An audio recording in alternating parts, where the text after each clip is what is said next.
Hello and welcome to Sport This Morning. I'm Cecilia Mogbe, live from Lagos. On the show today, we're starting with the Europa League. Arsenal, they are in the semi-finals. We're up against them in that semi-final. Will be their former coach, Unai Emery. They will be facing Villarreal in the semi-finals. And of course, for United and AS Roma, they'll be the one that will be facing each other. Also on the program, the semi-final showdown of the FA Cup is happening this weekend. And of course, the first one is a big one between Chelsea and Manchester City. That's the one I believe everyone is looking forward to. And of course, the other one is, Leicester and Southampton. That's another action that will get us talking in the FA Cup. And of course, tennis. Novak Djokovic is out of the Monte Carlo Masters, and Evans hasn't won on clay since 2017, but Djokovic has suffered his first defeat in 2021. And of course, that's where we're starting the show this morning, talking about the Monte Carlo Masters, where you have Novak Djokovic, world number one, 18-time Grand Slam champion, is out of the clay court event. Remember, Rafael Nadal, he is the defending champion, he has won this tournament. How many times? 12 times. But then let's start off with Novak Djokovic, how he exited the tournament, losing to Daniel Evans. Yeah, of course, you need to tell your grandkids what it feels like to beat a guy that is ranked number one in the world and someone who has won 18 Grand Slam. Well, for Djokovic, he said nothing really worked out for him on the day. Yeah, hopefully a better performance for him in Belgrade next time. Okay, but for Daniel Evans, he knows that the next opponent might just be tougher because he will be facing David Goffin. Goffin took out Alexander Zverev in straight sets. All right, let's go to the NBA. I won't be talking the NBA alone this morning. I will be joined by Kenny Bamidele all the way from Ibadan. He will be joining me this morning to talk about the NBA. Kenny, good morning. It's good to have you.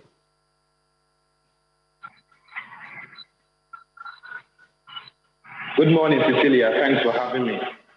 Great to have you here this morning. Okay, let's just quickly run through the result of what went down before we pick our game of the night. And of course, it's the Lakers and the Boston Celtics. But before that, we'll take a look at the games. Just about 4 games that were decided on the night. You have the Milwaukee Bucks and the Atlanta Hawks. It was 120 and 109. Well, for the Bucks, it was a big game for them because you have the return of what? And 2-time MVP. I'm talking about you have the return of Giannis Antetokounmpo returning for them to be able to get that victory. And of course, the game between the Warriors and the Cavs, it was all about Steph Curry getting a 119 and 101 victory over the Cavs. And Steph Curry on the night posted more than 30 points, 4 career best nights consecutive games for him. So he scored about 33 points in this one to lead them to their 4th successive victory.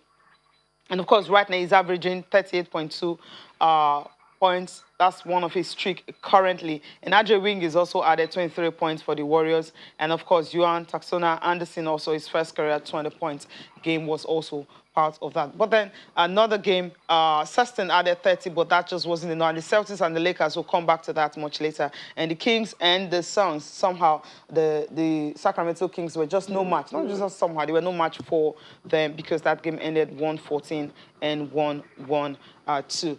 So, and in that game, you had DeAndre Ayton having 26 points and 11 rebounds. Devin Booker contributed 23 points. Chris Paul added 13 points and 11 assists. And of course, the Phoenix Suns were just too hot for the Sacramento Kings. That's their 10th consecutive home game.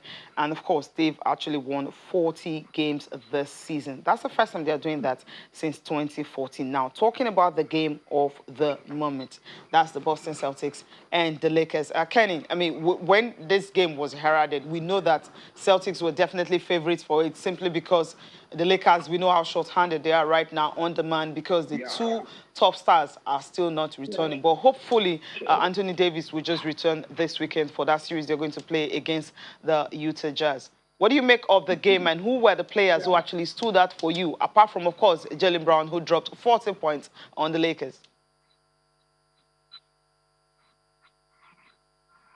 Yeah, first of all, for the Lakers this time, we all know what they're going through presently, terrible times for them, missing 2 of the biggest stars in the NBA. I'm talking about AD and LeBron James, So, but, when you're facing Boston Celtics that have won 5 consecutive games, they seem to have found the form.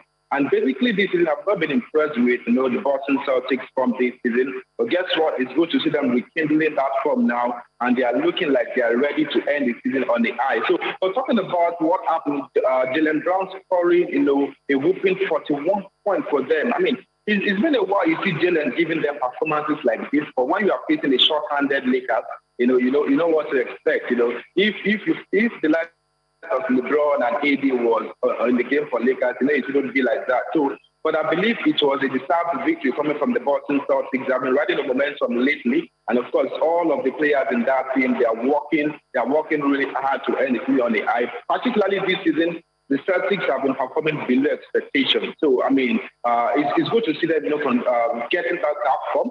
And for Lakers, most importantly, the playoff spot is sealed. And, talking about AD coming back this weekend, Lakers definitely, they are looking beyond the regular season now. They're looking forward to defending the championship. So that's the major target now for the Lakers. So, and one man for the Lakers, Mark Lemon, on Saturday, he scored about 5 3-pointers against the Brooklyn Nets, and we're thinking it could just be that man to hold Lakers a bit before LeBron and AD return. And of course, the man is not doing badly actually. And Horton Tucker too finished with a very good point too for Lakers in these games. But all of that was not enough for Lakers to win the game. But good one for Boston Celtics, and I'm particularly happy about Jaylen Brown's this play. Yeah, he was, because 17 for 20 shooting. I mean, making 3 of his 5 3-point attempts, 9 rebounds and 3 assists. That was really huge, becoming the first player in the franchise history to actually score about 40-plus points with a field goal of 85%. That's ridiculous for him, and that is the reason why Lakers coach Frank Vogel is actually proud of him right now. Despite the fact that his team performed well, but they were on the losing side. Let's take a listen to Frank Vogel talking about the game. Super proud of those guys' effort and their play. It's a 48-minute game. Doesn't matter what the score is, what the situation is. We play harder than our opponent. That was talked about in the timeout when we put those guys in. That we wanted to win this stretch, and those guys came out and competed their tails off. So I'm very, very proud of them. I wanted them to be able to get the W. I'm disappointed that we weren't able to get over the hump ultimately, but that was awesome how they performed down the stretch. A remarkable performance. 17 for 20 from a guard is really a special performance. We didn't come into the game double teaming him because of the firepower of Walker and Tatum along with him. We tried to bring some double teams when those guys were out. Weren't that effective with it. In the second half, we were supposed to double team him far more effectively than we did. We had several breakdowns that our coaching staff was not happy with in terms of, and when guys had hot, we got to slow him down, and we got to bring more help and more double teams. And we were late and ineffective. So disappointed in that part of the game, but credit to Brown for having a great performance. Yeah, great performance indeed for Jaylen Brown. Now, for the Boston Celtics, the coach, of course, he's happy with the way Jaylen Brown actually took out the Lakers. We have a lot to improve on, Keith. I mean, we saw that throughout the game. It was a 7-point game in the third, and we went on that huge run. Start of the fourth was great. The bench came in and did a lot of good things. Then Jaylen was just unreal tonight. So, we still have a lot to improve on, but that run was what separated the game. And thank goodness we had all of it because, he made a couple more baskets. He just stayed hot. I think that, he's done a good job tonight. He was really dialed in, scoring the ball. You're not going to always shoot as efficiently as he did tonight. Obviously, that's like, once a season type numbers usually, but he's had a great year and he continues to get better. And, tonight was the night that he got going, and we tried to ride that as much as possible. So I thought him with the second unit, again, separated the game. And a great one. Let's take a look at the players who put up some numbers on the night. Yeah, we have Jaylen Brown, of course, number 1. But then he has Stephen Curry. This guy just can't stop scoring because what he's achieved right now, scoring at least 30 points in 9 straight games. That was Rick Barry was the guy who did that last for the Warriors. That was 1966 and 67. And of course, Sexton, yeah, he contributed 30 for the Cleveland Cavaliers, but it just wasn't enough. Despite the fact that Jerry Allen also added a double-double of 17 and 14 rebounds. It just wasn't close for him. Okay, Kenny, before I let you go, quickly, let's touch down on Milwaukee Bucks and what they did. 6-game layoff for Giannis Antetokounmpo, and they returned for a victory. And, of course, Brook Lopez was efficient in that game, 19.12 rebounds and 7-4-10 shooting.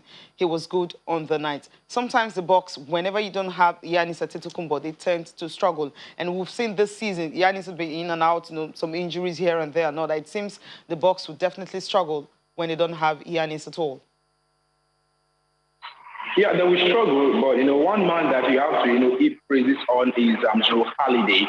Joe Holiday is ensuring that if Giannis is out, he also can take up the responsibility to lead the team to victories. And of course, we must praise our own man, Jonathan Wora, who has been able to hold the ground well too. Remember, Jonathan Wora scored 24 points against Charlotte Hornets. That was 2 games before now. And of course, he followed with an 11 points and 8 points afterwards. I think it's been Jordan that has been getting more points now when Giannis was absent. And I'm really happy from the Nigeria perspective. And it's good one for you. He was absent in this one because Giannis Antetokounmpo is back. But for Milwaukee Bucks, they've got a lot of work to do. Giannis is an all-round basketball player. He can do the defensive work and he's very good at the offensive because of his height, So, but his presence and, of course, return to the team spark, was more of a morale boost to the Milwaukee Bucks. But, it's not about Giannis. You have to give kudos to other players in that team. Brook Lopez, I think he also finished with a double-double. And a certain Drew Holiday too, who joined them the start of the season. Believe me, Drew Holiday has been remarkable. So I believe for the Bucks, it's been a lot of work without Giannis Antetokounmpo. But Jordan Nwora did pretty well within that period. I think they won 3 out of 4 games within that period too without Giannis. So very good one for the Bucks, but they still got a lot of work to do. Who knows when the playoffs start? How about if Giannis is to miss a game and it's a crucial game? Does that mean that we struggle? Does that mean without Giannis they can do nothing? So, but I can only wish them all the best and also wish Jordan Nwora all the best too. All the best to them, talking about Milwaukee Bucks. Thank you so much, Kenny Bamidele, for joining me to talk NBA this morning. It's a pleasure. I really appreciate it. All right, we'll go on a short break. We'll be back after this.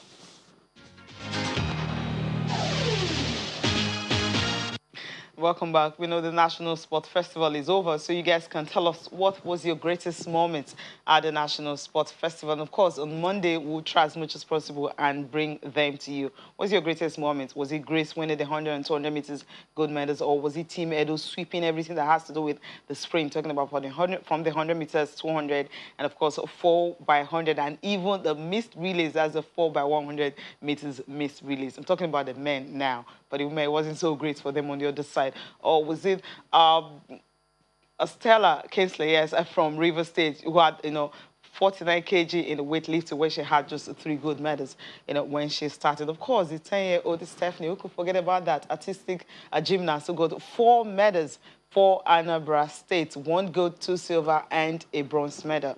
I mean, where she won the gold, she even had to leave her discipline, which is artistic, and she did aerobics. She won gold medal in that, in a particular class where you have some national champion in it, so she was able to beat them. So just tell us the moment you had at the sports festival, and on Monday we'll try as much as possible to bring all of them to you. Or was it Mike Edwards losing the high jump? Who could have thought about that? David Iron from nowhere of Delta State winning it. Edwards had to jump for Rivers State. Okay, we'll bring more of that to you. But quickly, let's talk about the Nigerian Women's Football League. We all knew the drama that went off when the chairperson, Aisha Falode, says that she wants to, they agreed that they want to have the Super 6. And of course, you had the communique coming out, everyone not agreeing and all. But right now, the whole issue is sorted out. But you need to hear the true story, how Super 6 came about.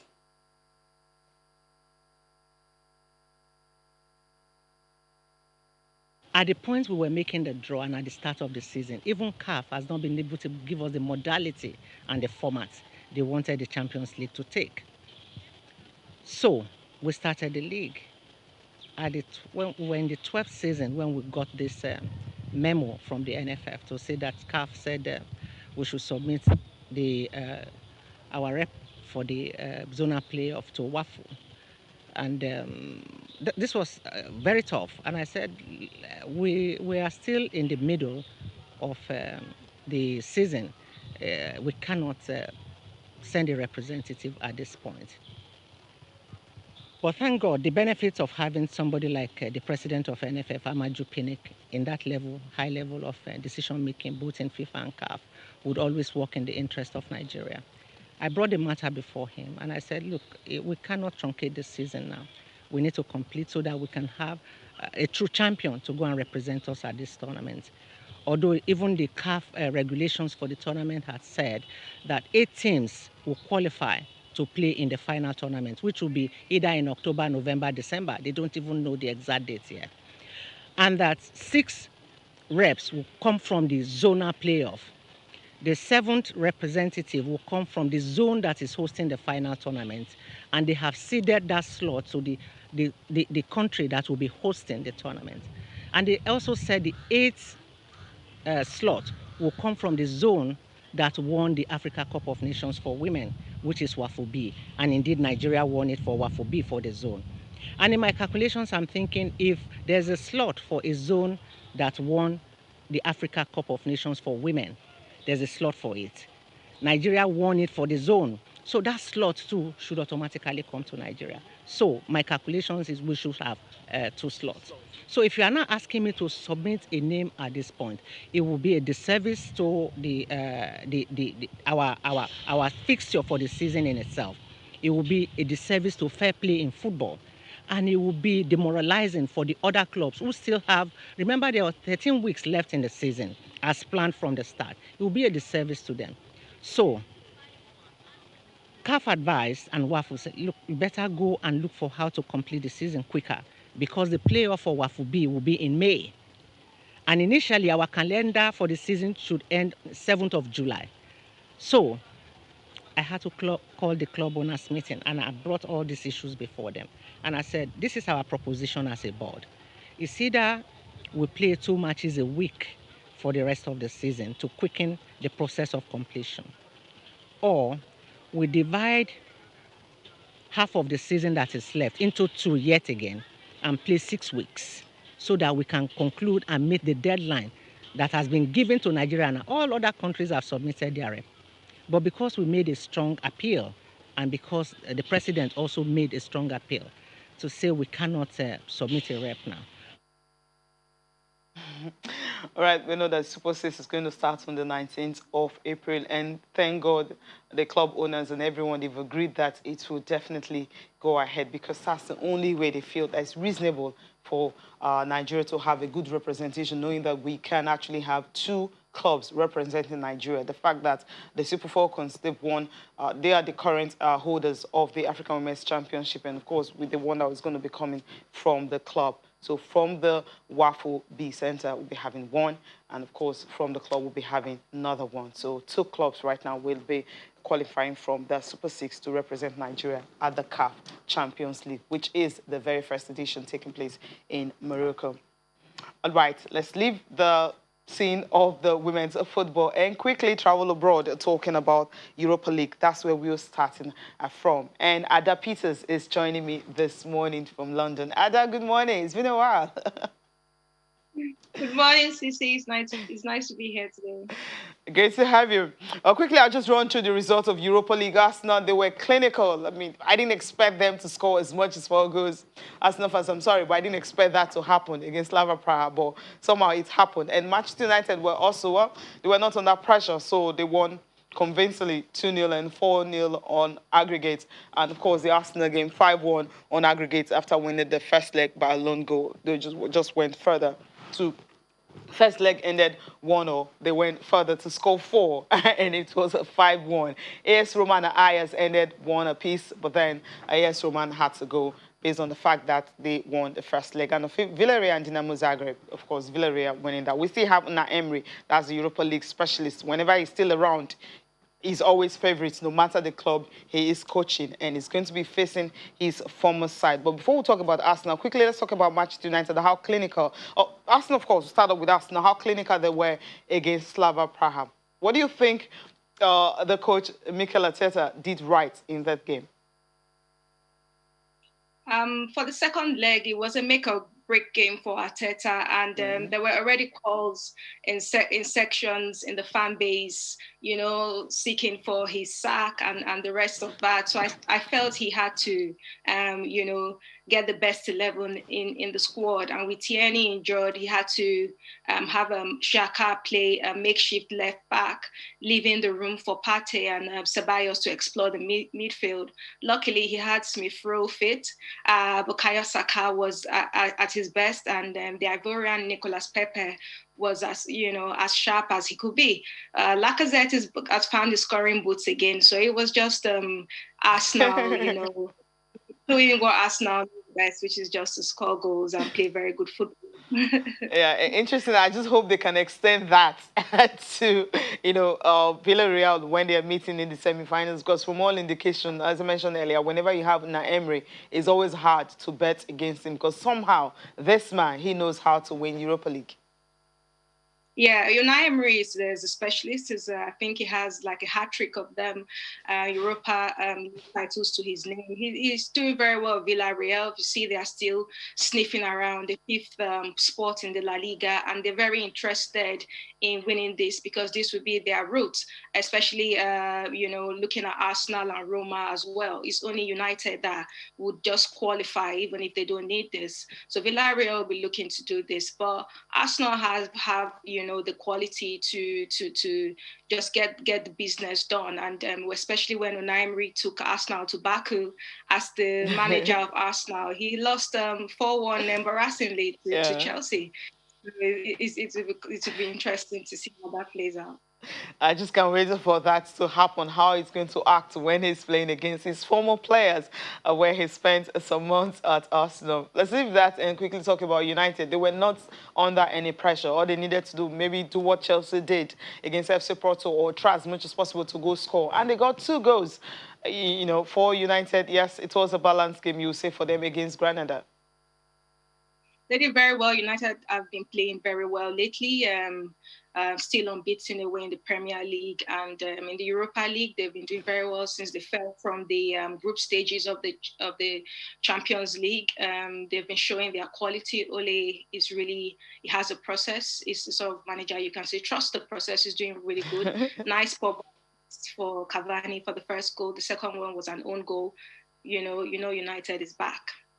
And Ole has been saying that this can actually be a catalyst for them. If they reach the final, he will want to win it. We've seen him reaching several semi-finals and all, and that's where he usually boggle it. What can he really do differently in this one to ensure that maybe he can at least maybe get a trophy for, United fans who have been dying of seeing at least something at the club for a long while?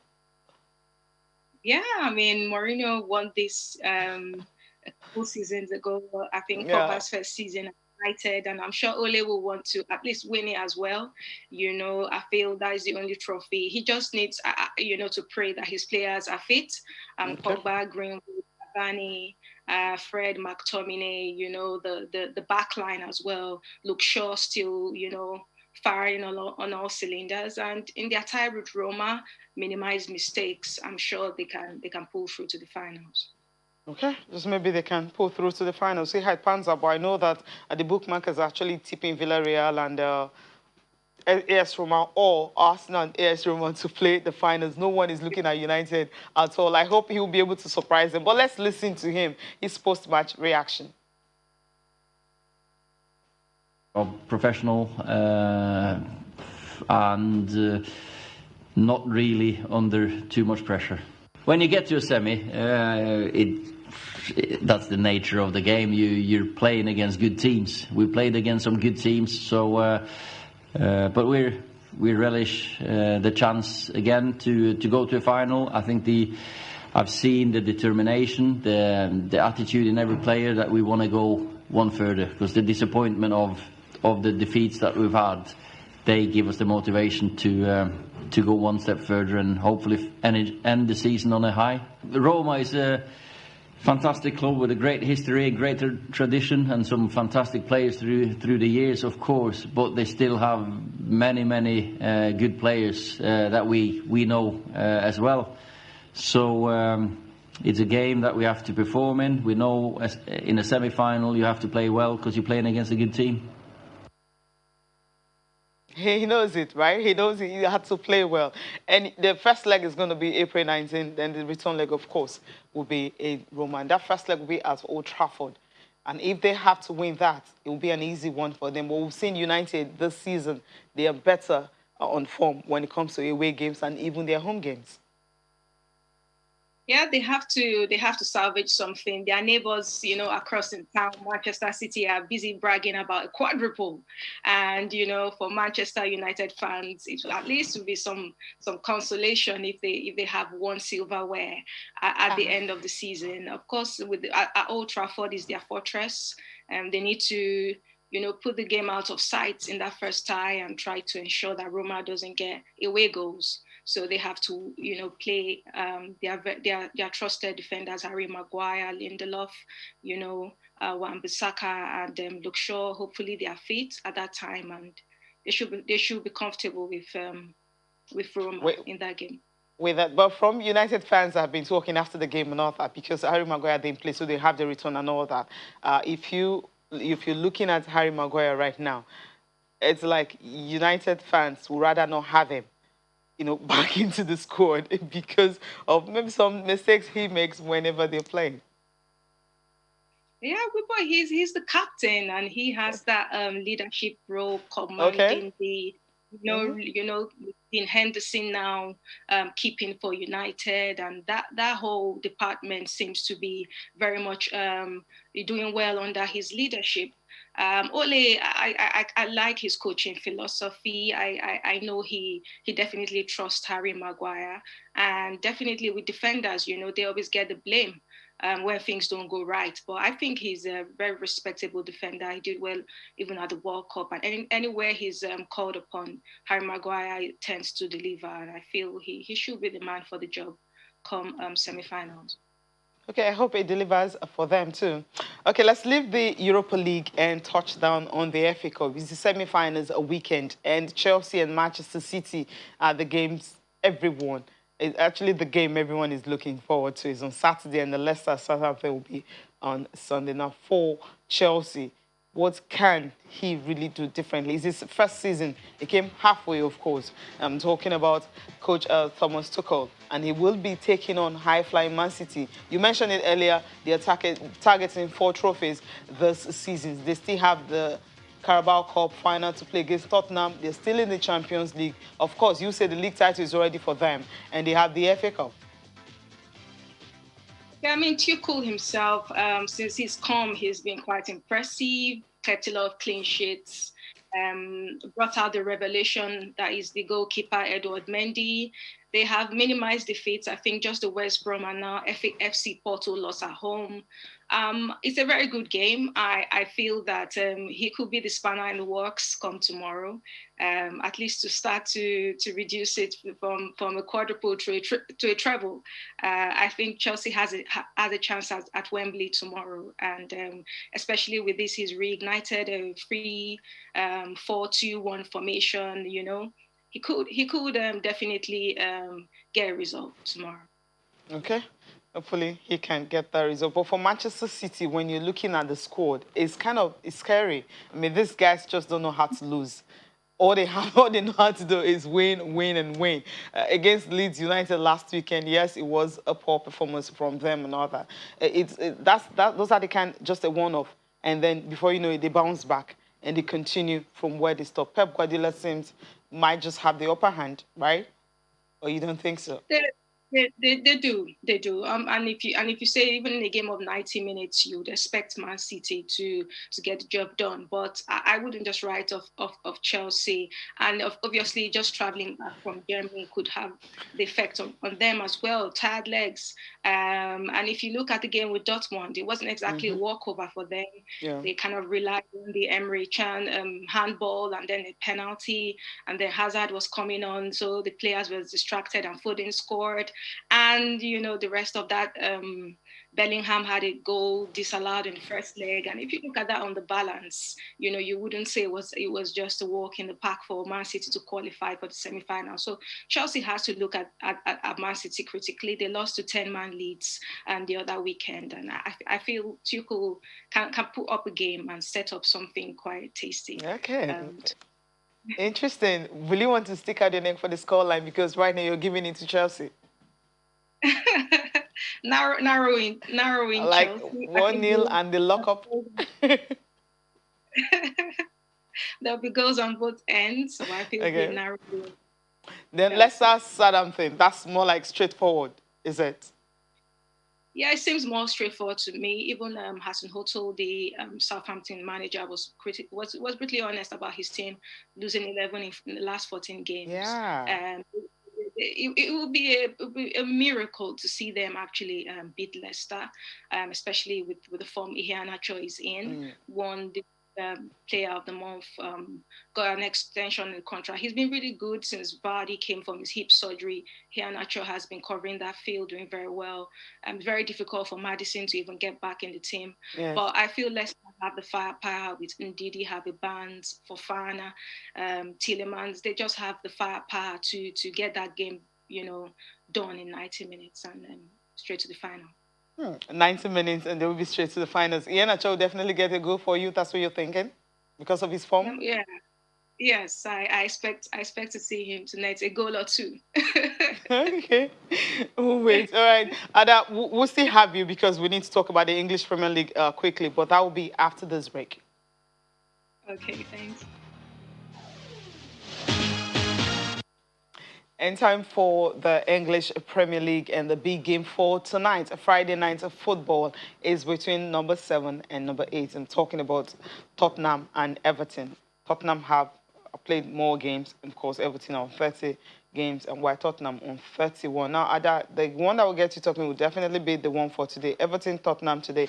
Newcastle, West Ham, Wolves, and Sheffield. You have Arsenal, Fulham, Man United, and Burnley. So Everton, Tottenham.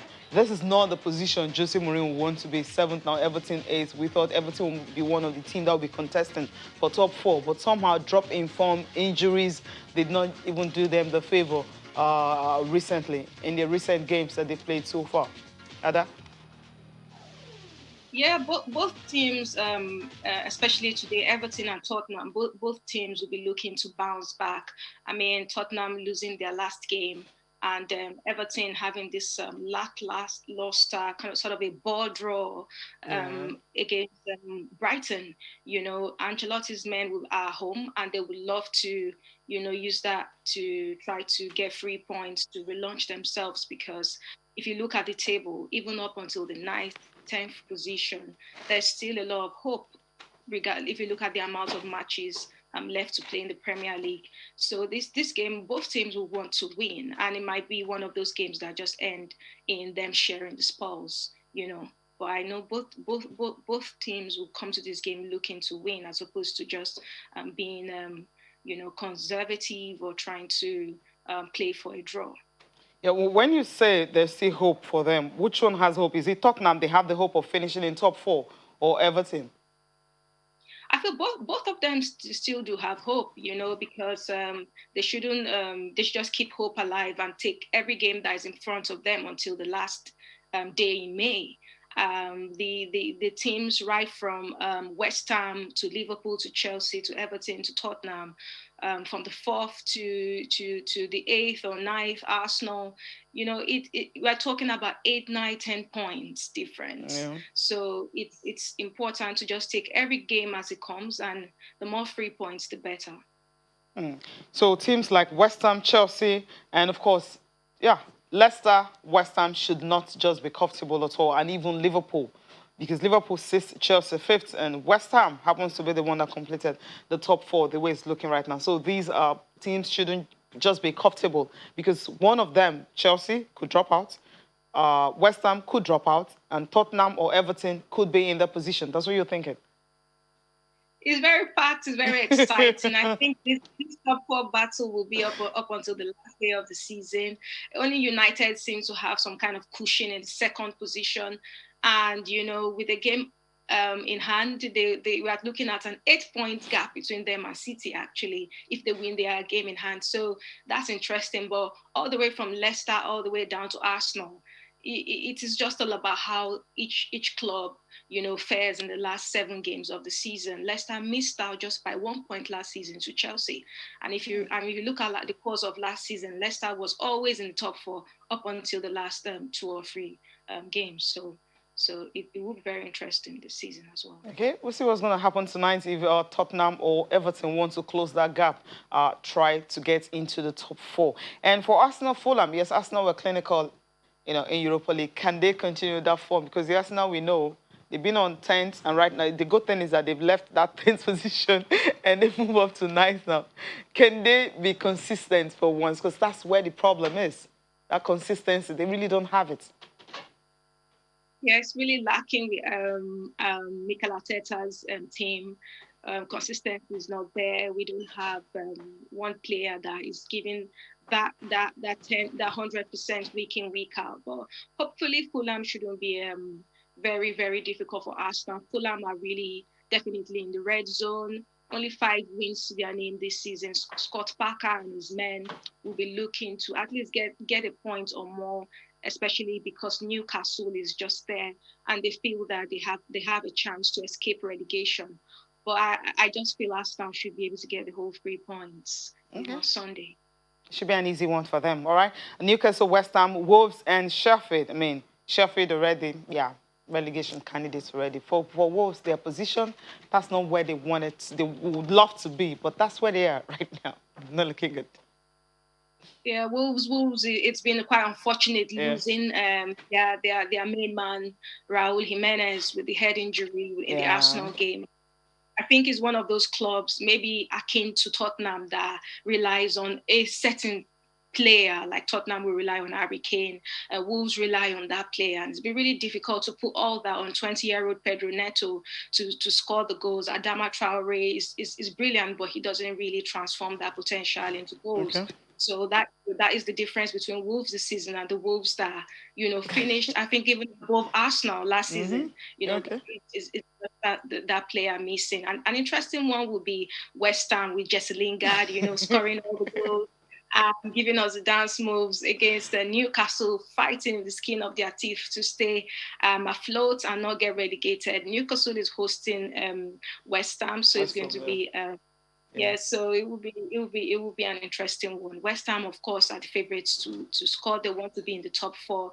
David Moyes wants to make that statement, but I would like to see how Newcastle is able to try to get a point from the game. They did very well against Tottenham to score that late goal. The guy from Arsenal, Wheeler, scored that late goal, and they got a point against Tottenham, Newcastle. So let us see how it goes tomorrow. All right, we'll see how it will go tomorrow. Thank you so much, Ada, for joining me this morning. It was a pleasure, Sissy. Thank you. Yeah, have a great day. All right, quickly, I'll just take some tweets before I look at the papers, starting with this one coming from Professor Enahena. He's talking about the masterclass of Steph Curry posting more than 30-plus points in 9 consecutive games. He says he's a class apart as Golden State research at the right time in the season, at the right time of the season, with ridiculous statistics averaging 38.4% in 9 games. Yes, that's ridiculous. But that's Steph Curry. He's always hot when he's hot. For Noble Flyerman, he says, Arsenal were ruthless in front of goal, digging a hammer into the heart of Peter Olayinka, yes, and his team. Olayinka played 90 minutes and he got a yellow card for his efforts. He couldn't score a goal. However, with the momentum, we have the Europa League is coming to Old Trafford. Okay, Noble Flyerman said Europa League title is coming to Old Trafford. No stopping us now. And a smart move by Ole to actually substitute Pogba. And of course, he says United forever. See? HK says, okay, he's talking about the sports festival. He says Stephanie winning 4 medals was his highlight. And of course, he says the president of the Women's League is a woman he respects so much. And the important thing is ensuring that all clubs are in agreement with the Super 6. Yes, they've agreed. They are actually in agreement with that right now. And Udo says there's no doubt with the sweet smile on the face of Ada that Arsenal that she is Arsenal unrepentant fan. You got a choice to make in life, girl. You're not happy that she's actually an Arsenal fan, where she loves the club so much. Papers are quickly. I'll start with Sporting Sun here. Player of the Season award. Everton list it will be as part of that. Your Barcelona wants a Neymar back. NFF Ayers, they all celebrate Finidi George. There was a beautiful tribute, from Ayers celebrating Finidi George at 50. And Watford provides a Trust Ekong injury update. You also have that one there. And Simi Nwankwo frowns at spoiling Serie A goals record. And Japan threatens to call off Olympics. We've been hearing that since yesterday. We just hope it just doesn't happen. And Sporting Life is the next one. Red Devils, that's the semi-final of the Europa League. You have it there. And Everton player of the season has been nominated. That's also there. And Team Nigeria to camp in Lagos and Port Harcourt. So the minister says they're ready for the Olympics. And the final one this morning is Complete Sports. And in Complete Sports, what you have right here is Trust Ekong pushing to face Luton.